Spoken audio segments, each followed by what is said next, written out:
selamat datang di EduTalk, podcast santai buat kamu yang penasaran sama dunia pendidikan, tapi gak mau dengar penjelasan yang bikin kalian ngantuk.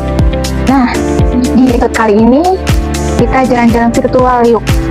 Bersama Kak Sarina dan saya, melihat gimana sih sistem pendidikan di beberapa negara dunia, mulai dari Jepang, Singapura, Finlandia, sampai Korea Selatan.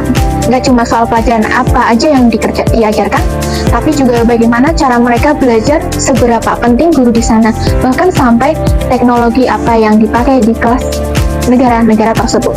Oke, langsung saja kita mulai dari yang pertama, yakni ada negara Jepang, yang akan disampaikan oleh Kak Serina, teman-teman. Nah, yang pertama ada negara Jepang. Jepang itu terkenal banget dengan kedisiplinannya. Di sekolah, anak-anak belajar pelajaran inti kayak matematika, bahasa Jepang, sains, bahasa Inggris. Terus mereka juga dapat pelajaran moral loh. Yang keren, mereka nggak cuma belajar teori, tapi juga diajari nilai-nilai hidup. Metode belajarnya ya masih ada hafalan, tetapi mereka juga suka banget dengan praktek dan kolaborasi. Dan anak-anak Jepang itu mandiri banget loh. Bahkan mereka bersihin kelasnya sendiri. Ujiannya nggak ada ujian nasional di sekolah dasar, tapi makin ke atas, persaingan makin ketat. Apalagi kalau masuk SMA favorit. Jam belajarnya sekitar 6 jam per hari, dan biasanya sekolah sampai hari Sabtu. Guru di Jepang sangat dihormati. Mereka tuh bukan cuma pengajar, tetapi juga pendidik. Karakter keren banget sih menurutku. Nah, begitu teman-teman yang ada di negara sistem pendidikan di negara Jepang ya. Nah, yang kedua itu ada Singapura. Singapura ini sistemnya kompetitif banget. Mereka ngajarin matematika, bahasa Inggris, sains, bahkan coding dari kecil. Gak heran sih kalau sering ranking tinggi di pendidikan dunia. Metode ngajarnya berbasis konsep dan problem solving. Jadi siswa nggak cuma ngafal aja, tapi beneran ngerti, beneran paham apa itu pelajaran. Tapi ya, ada tekanan juga. Misalnya, ada ujian nasional kayak PSLE yang bisa menentukan masa depan anak dari kecil tersebut. Belajarnya 6-8 jam sehari, Senin sampai Jumat. Teknologinya wah, udah canggih banget sih kalau di Singapura. Kelas digital, smart classroom udah biasa banget di negara Singapura tersebut. Gurunya dihargai banget, dan pelatihnya juga tetap. Nah, selanjutnya ada negara yang ketiga akan disampaikan oleh Kak Serina. Nah, yang ketiga itu ada negara Finlandia. Kalau Finlandia ini kebalikannya dengan negara Singapura. Mereka nggak pakai ujian nasional, dan gurunya punya kebebasan tinggi untuk mengatur pembelajaran. Kurikulumnya yang fleksibel, anak-anak diajarin berpikir, bukan cuma menghafal. Jam belajarnya pun sedikit banget di sana, cuma 4-5 jam atau 5 hari seminggu.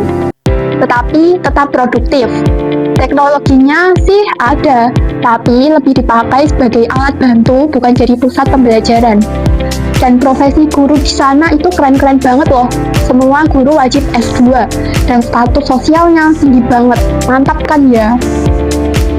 Nah, negara yang keempat adalah Amerika Serikat.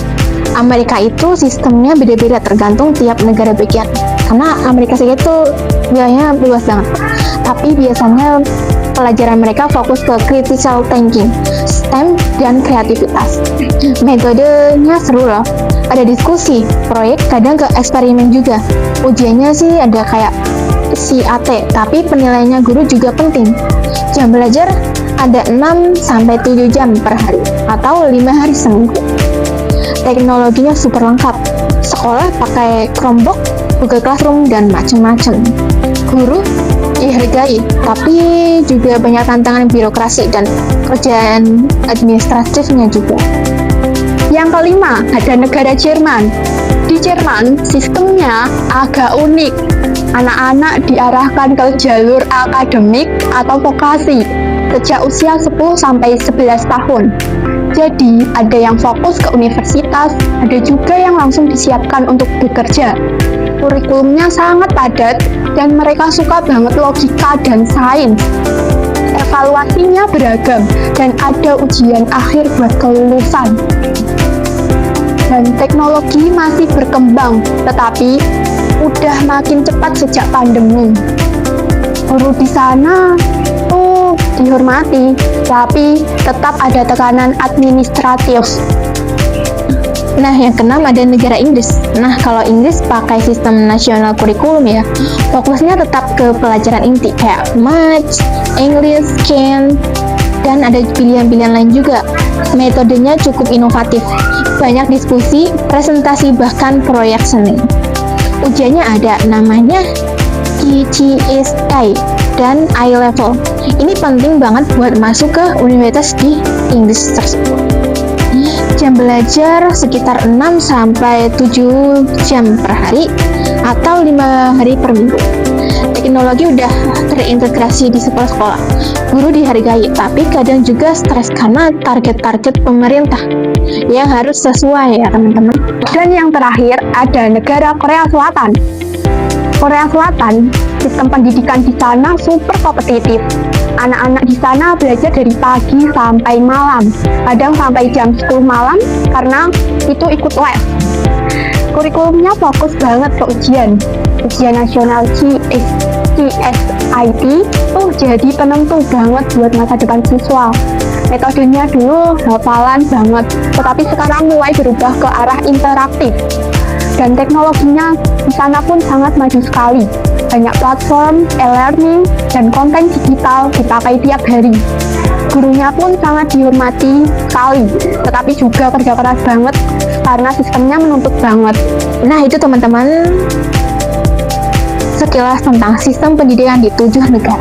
Ada yang fokus ke karakter, ada juga yang ke teknologi, ada juga yang ke ujian. Semua punya cara sendiri untuk menciptakan generasi masa depan.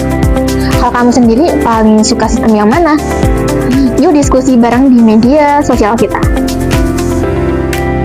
Terima kasih sudah dengerin EduTalks. Sampai ketemu di episode selanjutnya.